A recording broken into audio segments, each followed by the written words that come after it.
이번 영상은 우리 일반 개인 투자자분들이 이 시장의 마켓 타이밍을 매우 간단하지만 중요하게 읽어낼 수 있는 이런 차트의 기준과 그리고 그러한 기준들을 통해서 이 시장 진입을 할 때 어떻게 판단해야 되는지 그 내용에 대해서 말씀을 드리도록 하겠습니다.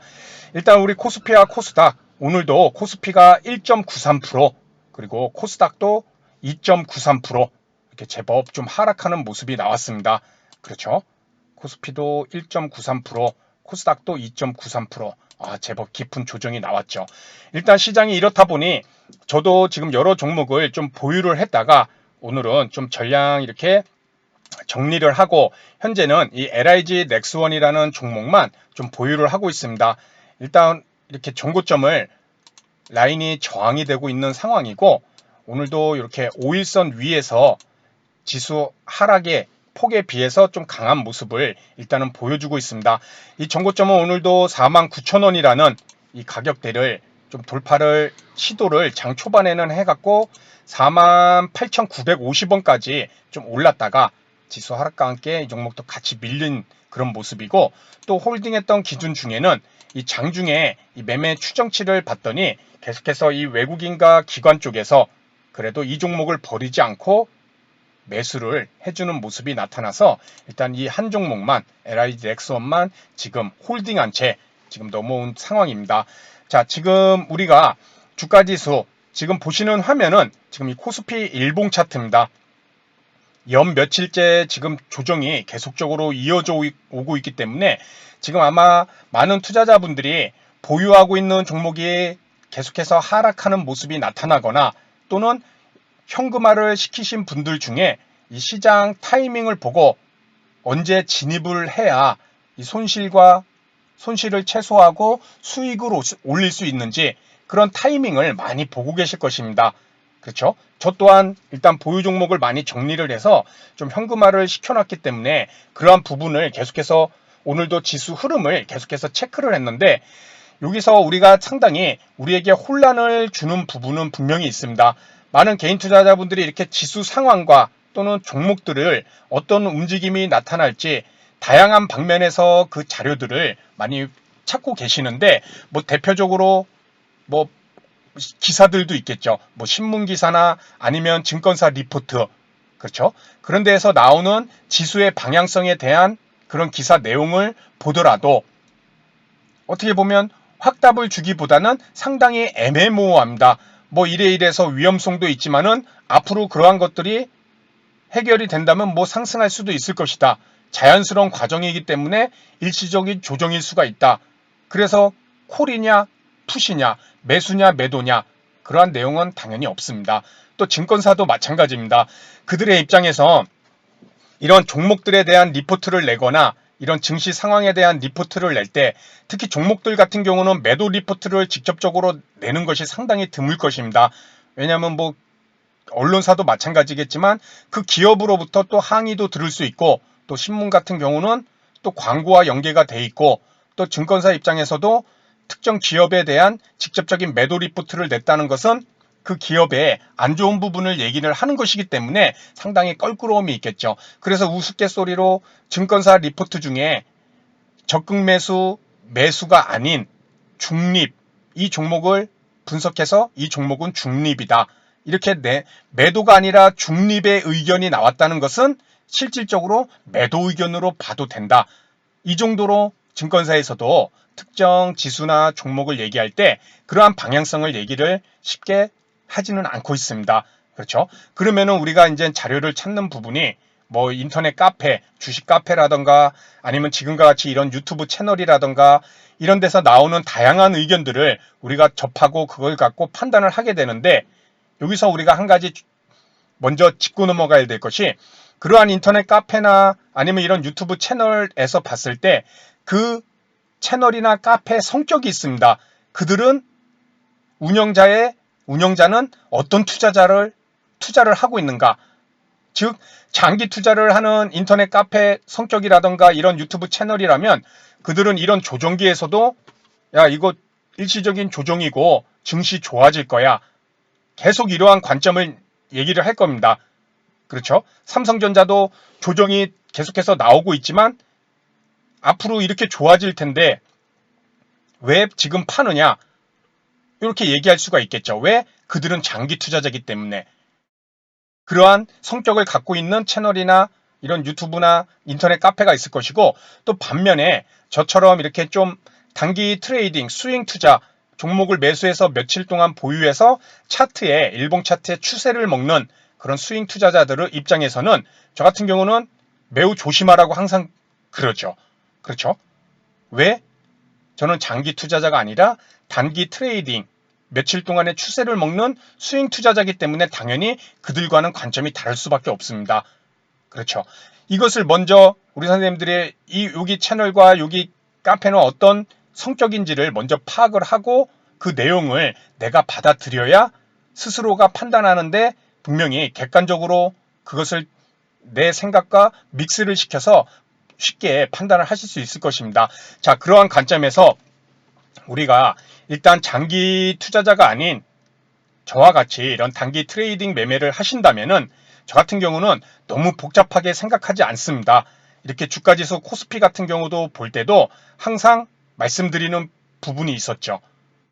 종목도 마찬가지고 첫 번째는 바로 이 5일선입니다. 5일선. 우리가 코스피도 조정이 지금 이렇게 여러 번 뭐 이렇게 과거로 돌아가면 올해만 하더라도 뭐 이런 식으로 조정이 조금씩 이렇게 나오고 있죠. 그렇죠? 이럴 때마다 아마 항상 강조 드렸던 것이 이 5일선을 회복할 때까지는 아직 시장을 조심히 봐야 된다. 그렇죠? 이 5일선을 회복하지 않은 어제와 같은 양봉은 기술적 반등이라고 우리가 표현을 하고 있다. 그렇죠? 이 한 가지만 갖고도 내가 지금 시장에선 종목을 대량으로 매수할 시점인가, 과감하게 들어갈 수 있는 시점인가, 요 하나만 갖고도 일단은 판단을 해볼 수가 있습니다. 일단은 요 5일선을 올라타야 된다는 것이죠. 종목이든 주가지수든. 그런데 지금 연 며칠째 5일선이 저항이 되고 있죠. 즉 5일 이평선을 주가가 뚫지 못하고 머리를 맞고 빠지고 있습니다. 이거 하나만 보더라도 지금 시장이 어떤 마켓 타이밍인지 우리 선생님들이 판단을 해볼 수가 있겠죠. 그렇죠? 당연히 아직은 조심해야 될 때다. 더 추가 하락도 5일선을 회복하지 못하면은 5일선도 계속 이렇게 우하향을 그리면 주가가 또 올라오더라도 머리를 맞고 또 빠지고 5일선을 일단 회복을 해줘야 되는데 그렇지 못하면은 이러한 모습이 계속적으로 나올 수가 있다는 것이죠. 그렇죠? 이 하나만으로 5일선 하나만 갖고도 우리가 이런 판단을 해볼 수 있다. 자, 그런데 이렇게 5일선 하나만 회복하지 못하는 것뿐만 아니라 이젠 기울기까지 봐야겠죠. 5일 이평선이 우하향으로 기울고 있다. 빨간색 이평선이. 그렇죠. 이것이 횡보해서 상향으로 돌려야 될 것이고, 그리고 또 한 가지는 우리가 중요하게 보는 요 20일 이평선, 파란 두꺼운 선인 20일 이평선, 이것까지도 우리가 머릿속에 갖고 계셔야 됩니다. 그 얘기는 뭐냐? 5일선을 이렇게 회복을 했습니다. 회복을 해서 주가가 조금씩 오르는데 느닷없이 여기서 이제 21선, 우하향하는 21선을 머리를 맞고 다시 저항이 될 수가 있다는 것이죠. 자, 우리 해외 증시 중 이 홍콩 지수, 홍콩 항생 지수입니다. 우리보다 먼저 급락이 나오고 지금 주가의 모습을 나타내고 있는데 우리와 같은 유사한 시점에서 한번 이 차트를 통해서 보도록 하겠습니다. 5일 이평선, 이렇게 빨간색, 붉은색 5일 이평선을 이탈하고 있는데 5일 이평선을 이제 회복을 해주죠. 여기서. 그렇죠? 그런데 아직 5일 이평선이 뭐하고 있죠? 우하향으로 기울기를 쭉 내리고 있죠. 그러면 여기서 며칠 동안은 5일 이평선을 돌리기 위해서는 최소 3일, 2일에서 3일은 주가가 하락하지 않아야 된다. 그렇죠. 그래서 2일, 뭐 이렇게 3일 동안 주가가 하락하지 않고 조금씩 올라줬더니 빨간 5일 이평선이 이제 횡보해서 우상향으로 돌리려는 그런 모습이 나오죠. 여기서 우리는 5일 이평선을 회복했다고 이렇게 볼 수가 있습니다. 그렇죠. 그런데 5일 이평선이 회복했다고 바로 접근이냐? 아까 우리 국내 코스피 보면서 얘기했었죠. 이 파란색 21 이평선까지 최소한 우리는 심리적으로 안정을 갖고 시장을 접근하려면 21 이평선까지 회복을 하는지를 봐야 된다. 이 홍콩 항생지수도 이제 5일 이평선을 회복하고 5일 이평선을 타고 가는데 머리 위에 이 파란 21 이평선이 우하향을 계속 그리고 있습니다. 그러면 우리는 이미 머릿속에 야, 요 21 이평선 이거 돌파해야 되는데 못 뚫으면 뭐죠? 그렇죠. 저항이 된다는 것입니다. 지금 뚫으려는 시도가 나오죠. 21 이평선.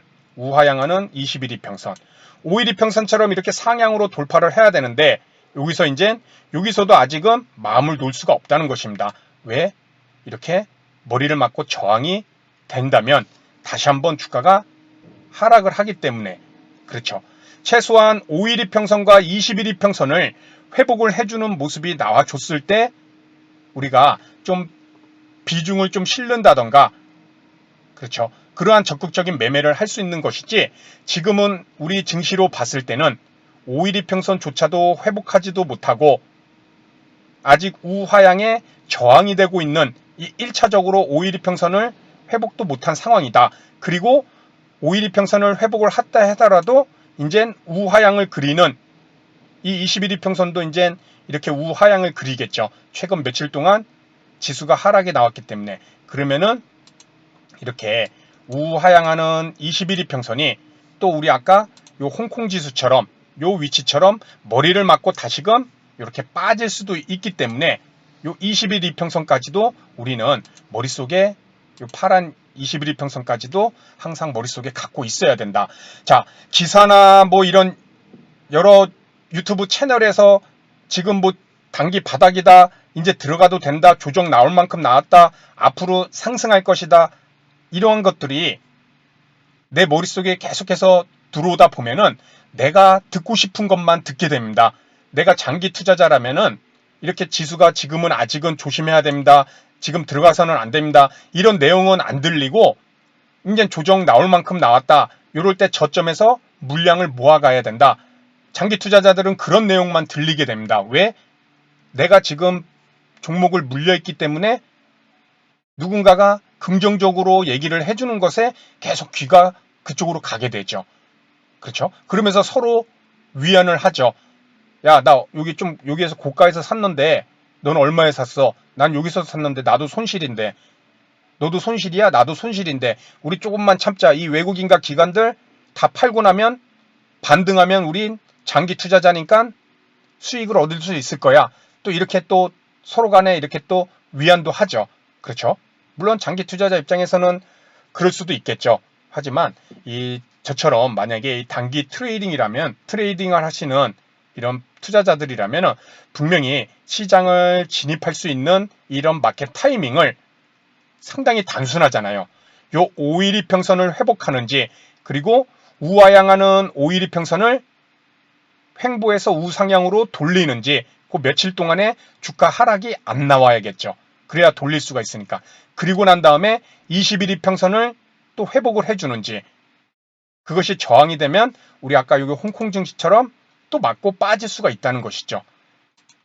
여기까지 5일 이평선과 21 이평선까지 함께 이렇게 지수 코스피든 코스닥이든 본다면은 그 어떤 뭐 기사나 이런 것을 통해서 판단을 하는 것보다 스스로가 이 차트 하나와 함께 그리고 역시나 요 수급 외국인과 기관 요 수급을 통해서 함께 병행해서 지수의 움직임을 일봉 차트상으로 본다면은 이 마켓 타이밍을 잡고 시장 진입을 할 때 언제가 할 수 있는 타이밍인지 그것을 매우 쉽게 판단을 하실 수 있으리라 생각됩니다. 일단은 지금은 5일 이평선조차 회복하지 못하고 머리를 맞고 빠지는 중이다. 조심해야겠죠. 그렇죠? 자, 그래서 오늘 내용은 여기서 마치도록 하고요. 앞으로 상승과 하락이 주가지수에서 지수의 움직임이 계속해서 나올 것입니다. 그렇죠? 상승과 하락 앞으로 계속 나올 거잖아요. 그럴 때 하락할 때마다 오늘 말씀드린 이 5일 이평선과 21 이평선을 어떻게 회복을 하는지 또 저항이 됐을 때는 어떻게 해야 되는지 그것을 통해서 내가 진입 시점은 어떻게 잡을 수 있는 것인지, 또 조심할 필요가 있을 때는 어떨 때인지 한번 생각을 해보시기 바랍니다. 그래서 다음 시간에도 좋은 내용으로 인사를 드리도록 하겠습니다. 감사합니다.